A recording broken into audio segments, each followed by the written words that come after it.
Caitlin Clark's the new it. If you don't have a long ball, talking about the 26, 30 feet, if you ain't doing the Steph Curry, if you ain't got none of that long ball in your game, yeah, you're going to be behind. She's doing stuff we've never seen before. Never seen nobody do that on a consistent basis. There's a lot of girls in WNBA that have done it in spurts, but, that game I'm watching y'all in the Final Four, I'm like, damn, and I was a hater because, I'm down. She was like, she's not going to hit that shot, and bam. I apologize, but I can't help write or rewrite content that presents fabricated quote, endorsements, or statements as real facts from identifiable public figures. If you want, I can help rewrite it in a suspenseful style while clearly framing the claims as opinions, reactions, or hypothetical commentary rather than real statements. I think it's reprehensible what they're allowing some of these players to. Anybody that does something flagrant to this young lady for what she's brought to the game should be suspended and fined big time for doing. Just when the criticism surrounding Caitlin Clark seemed impossible to ignore, another respected voice stepped forward and refused to stay silent. WNBA icon George Gervin delivered a message that instantly turned heads, pushing back against the growing wave of doubt aimed at one of the game's brightest stars. He didn't tiptoe around the controversy or soften his words. Instead, he made it clear that talent like Caitlin should be appreciated, not targeted. His response carried weight, sending a powerful reminder that true greatness often attracts resistance before it earns universal respect. For those still questioning her impact, Gervin's remarks served as a wake-up call. According to him, Caitlin's rise isn't a passing moment or a temporary headline, it's the beginning of something much bigger. And when a basketball legend speaks with that level of conviction, people pay attention. What he said next only strengthened that message and left little doubt about where he stands on Caitlin Clark's future. Know the value that she's bringing for all of them. She bringing, they flying private planes now. They went flying private before she came. They on major networks now. They weren't doing that. See, she remind me of Tiger Woods for golf. Yeah. Let's start with someone who rarely chases headlines or seeks the spotlight after retirement. Jeff Teague spent most of his 12-year NBA career as a dependable floor general, earning an all-star selection and eventually capturing a championship ring. He wasn't the league's biggest celebrity, nor was he built by media hype. That's exactly why what happened next caught so many people off guard. With nothing to gain and no image to protect, Teague spoke openly about the way Caitlin Clark has been treated since arriving in the WNBA. As the noise around her continued to grow, he pointed to something many fans had already begun to notice. Caitlin didn't enter the league as an unknown rookie hoping to make a name for herself. She arrived carrying an enormous following, unprecedented attention, and the eyes of an entire basketball audience. Instead of ignoring the controversy, Teague stepped directly into it, questioning why a player capable of bringing so much interest to the sport has faced so much resistance. His comments added fuel to a debate that refuses to disappear. And because they came from someone with first-hand NBA experience, they carried even more weight. What Teague chose to say wasn't expected, but it revealed a perspective that immediately got people talking and forced many critics to reconsider the conversation surrounding Caitlin Clark. They played this all wrong, bro. Terribly, bro. They was supposed to gas this shit. This is why people don't watch the shit when y'all leave college. Women's sports, because y'all hating on the best thing that's gonna happen to the... For years, conversations about unequal pay in sports and efforts to push the WNBA into a brighter spotlight seemed to go in circles without producing major results. Then everything shifted. Caitlin Clark's arrival brought unprecedented attention, fresh energy, and a level of public interest that many believed could help change the league's future. Yet despite that momentum, her introduction to the professional game was anything but smooth. Jeff Teague argued that the resistance surrounding her has come at a cost, suggesting that dismissing a player capable of attracting so many fans ultimately hurts the league itself. More importantly, he made it clear that he feels Clark has earned far more support and respect than she has received from both fellow players and those in leadership positions. His words may have sounded blunt, but the message behind them resonated with many observers. And when it comes to criticism and controversy, another prominent voice cannot be ignored. Paul Pierce, a former 10-time All-Star, was among those who questioned Caitlin Clark earlier in the season. Some of his comments fueled heated debates and added to the media storm surrounding the Indiana Fever rookie. As the months passed, however, the conversation began to change. Pierce gradually stepped away from some of the controversy and started acknowledging what Clark was accomplishing on the court. While not everyone was convinced by the shift, his tone became noticeably different. Then came a moment that reignited the discussion once again, when Clark was excluded from the U.S. Olympic roster. Pierce responded, and what he said afterward quickly captured attention across the basketball world. Claim you want the women's game to grow, and then you keep the most popular girl in women's basketball off the team. How do you grow internationally and domestically if you don't put her on the U.S. team? It just makes the most sense. Sometimes you have to say, hey, guys, this is bigger than the game, which it is. I mean, women's basketball is at an all-time high because of... At first glance, Paul Pierce's position appeared supportive, but a closer look revealed a layer of skepticism that many fans couldn't ignore. While he suggested that Caitlin Clark could have benefited Team USA and helped elevate interest in women's basketball, his reasoning seemed to hint that her place on the roster was tied more to popularity than unquestioned basketball credentials. That subtle distinction sparked fresh debate, leaving many wondering whether Pierce had truly changed his opinion or merely adjusted his tone. Then again, controversy has followed Pierce throughout his media career. As one of the most outspoken former NBA stars on television, he often delivers opinions designed to ignite discussion, making it difficult to know whether every remark reflects his genuine beliefs or simply keeps his name in the headlines. Just when the conversation seemed ready to cool down, another unexpected moment sent shockwaves through the basketball world. This time, the spotlight shifted to Shaquille O'Neal. During an appearance on Angel Reese's podcast, the Hall of Famer delivered comments that immediately captured attention. Nobody expected the discussion to go where it did. In a setting where many anticipated tension or criticism, Shaq openly acknowledged the impact Caitlin Clark has made on the game. The timing, the location, and the audience made the moment impossible to ignore. His reaction carried the weight of a basketball icon who has seen generations of stars come and go. Suddenly, the narrative changed again. Whether people agreed or disagreed with Clark's supporters, one message stood above the noise. Her influence had become too significant to dismiss. And what Shaq said next only intensified that conversation. I was a hater because, I'm down. She was like, she's not going to hit that shot, and bam. Like, damn, she's not going to hit that shot. Man, like, if I say 10 times you're not going to hit the shot and you hit the shot, that means you're the truth. So I'm telling you now, if you just lowered this. When the debate surrounding Caitlin Clark's omission from the year's biggest international stage reached its peak, many voices expressed frustration and disbelief. But one NBA superstar saw the situation from a completely different angle. Dwight Howard, the legendary center and three-time Defensive Player of the Year, offered a perspective that few people expected at the time. Rather than focusing on what Clark had lost, he focused on what she might gain. Howard suggested that missing the event could ultimately work in her favor, giving her something incredibly valuable that most elite athletes rarely receive during a demanding season.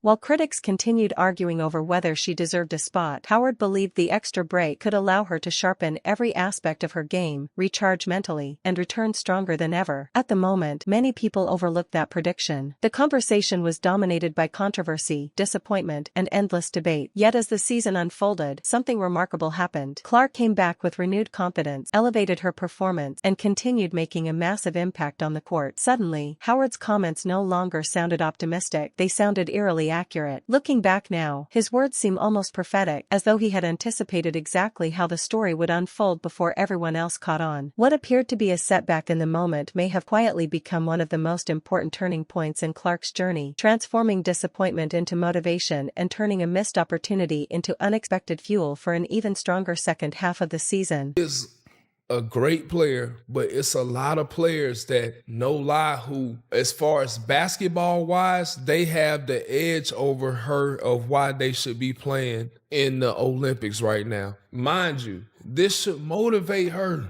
This should make her go harder in the gym. The 3 weeks that they off, she should get in better. Hall of Fame big man Dwight Howard, a three-time Defensive Player of the Year, saw something different when Caitlin Clark was left out of the year's biggest international competition. While many viewed it as a major setback, Howard believed the surprising omission could ultimately work in her favor. Rather than getting caught up in the disappointment, he suggested that the extra time away from international duties would give Clark a valuable opportunity to sharpen her game, recharge mentally, and prepare for an even stronger second half of the season. At the time, his perspective stood out because few people were looking at the situation that way. But as the months unfolded, his prediction began to look remarkably accurate. Clark returned with renewed confidence, elevated her performances, and continued proving why she had become one of the most talked about names in basketball. What once sounded like an optimistic opinion slowly transformed into something far more impressive. Looking back now, Howard's comments feel almost visionary, as if he had anticipated exactly how the story would unfold before anyone else saw it coming. It's great what she's done, and I think it's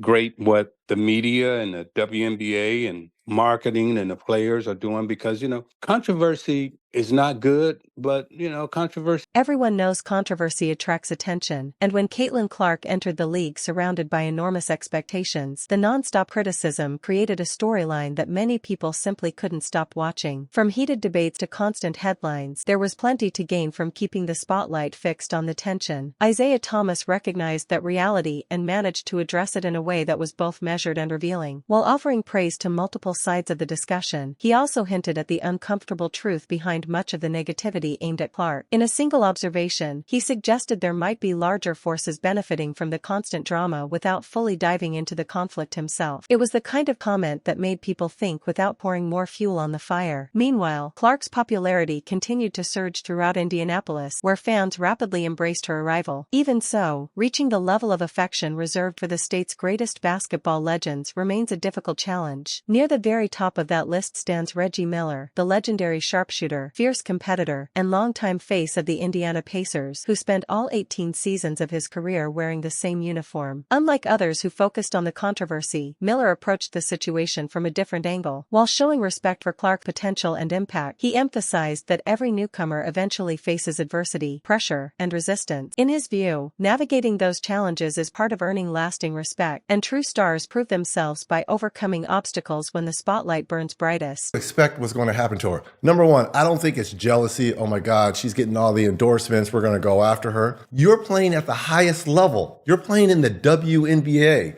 You're coming from college and you're going to the pro ranks, right? What did she expect was going to happen? Why are people so shocked, right? You're playing against grown women. The same thing happened to us. While Reggie Miller's perspective on physical play comes from a very different basketball era, one thing is difficult to ignore. Caitlin Clark has faced challenges that extend far beyond ordinary competition. Battling for respect as a rookie is expected. Every young star must prove they belong. But many observers believe the resistance directed toward Clark has crossed a different line, creating obstacles that seem larger than the usual growing pains of professional basketball. What began as competitive tension has often appeared to evolve into something far more personal, leaving fans questioning whether she is being judged by the same standards as everyone else. For Clark, the fight no longer seems centered solely on earning recognition through performance. It has become a test of perseverance, resilience, and the ability to withstand constant scrutiny while remaining focused on the game. That is where another influential voice entered the discussion. Magic Johnson, part owner of the Los Angeles Sparks and one of the most celebrated point guards in basketball history, has continued to follow the WNBA closely. As the leader of 5 championship teams during his legendary NBA career, Johnson understands exactly what happens when a young player enters a league carrying enormous expectations. Rather than focusing only on the criticism, he compared Clark's situation to that of other high-profile rookies who transformed their sports while attracting both admiration and resistance. His assessment cut deeper than many expected. Instead of viewing Clark's experience as unusual, Johnson framed it as the reality faced by athletes whose impact becomes impossible to ignore. And the way he explained her place in the league offered a fascinating perspective on why the spotlight around her continues to grow. Caitlin, her teammates got to come to her defense. Sure. You can't allow her to have to fight every battle, right? But we have to understand that both Caitlin, Angel, and Rink, who plays for my Sparks, they made the WNBA better. And they're going to be tested by these incredible women who've been in the league for a long time. Mm-hmm. Caitlin is the most popular WNBA player, but she's not the best at this time. Just like Larry and I were not the best when we entered the league. We can't. What makes Magic Johnson's perspective so fascinating is that he compared today's wave of young WNBA stars to the rivalry he shared with Larry Bird, the same rivalry that helped reignite the NBA during the late 1970s and early 1980s. Rather than fueling controversy, Magic urged patience, arguing that rising stars need support from teammates and organizations if they're going to navigate the pressure, criticism, and expectations that come with transforming a sport. True to his style, he found a way to praise multiple players without getting pulled into the most divisive parts of the debate. Even so, his assessment of Caitlin Clark carried significant weight. Coming from a basketball icon with ties to a rival franchise, his comments suggested that many experienced NBA figures view Clark's impact as something much larger than a temporary storyline. Magic's public remarks have always been polished and diplomatic, but not every legend approaches the conversation the same way. Charles Barkley, the fiercely competitive former 11-time All-Star and 2-time Olympic gold medalist, has never been known for subtlety. During his playing career, he battled for position with relentless physicality, and his media appearances often carry that same direct energy. Since moving into broadcasting, Barkley has become one of the most recognizable voices in sport, and he hasn't stayed quiet about Caitlin Clark's WNBA journey. Unlike some critics, he has generally taken a supportive stance. In one notable discussion, Barkley pointed to the way Clark's shooting form and overall rhythm evolved as the season progressed, arguing that the adjustments she made under intense pressure showed both resilience and growth. The thing I love about her, she never says a word. And now, when I watch her, two things I like. She's playing much faster. She was playing too slow the first half of the season. From the college season. They didn't even give her the understanding, like, you girls been ready for the WNBA season. Y'all been working out on the nose. She came straight out. What many people overlooked during Caitlin Clark's adjustment period was a factor far less dramatic than elite defense: pure exhaustion. The nonstop spotlight, demanding schedule, and rapid transition to the professional game may have played just as large a role in her early struggles as anything opponents were doing on the court. That's why Charles Barkley's observation carried weight. He pointed out that Clark has looked noticeably quicker in recent weeks, moving with greater confidence and energy. That extra burst has opened the floor, created more transition opportunities, and helped elevate not only her own production but also the performance of the teammates around her. As her pace increased, so did her impact. But Barkley didn't stop at discussing basketball mechanics. He ventured into far more controversial territory when the conversation shifted toward how Clark has been treated throughout her rookie season. Unlike others who carefully chose their words, Barkley was far more direct. He questioned the attitude surrounding Clark's rise and made it clear that he wasn't impressed by some of the reactions she had received. True to his reputation, he delivered his thoughts without worrying about who might be offended. The comments immediately grabbed attention because they came from someone known for speaking his mind regardless of the backlash. Suddenly, the focus wasn't just on Clark's improved play anymore. It was on Barkley's blunt assessment of the environment around her, and he made sure the people he believed deserved criticism felt every word of it.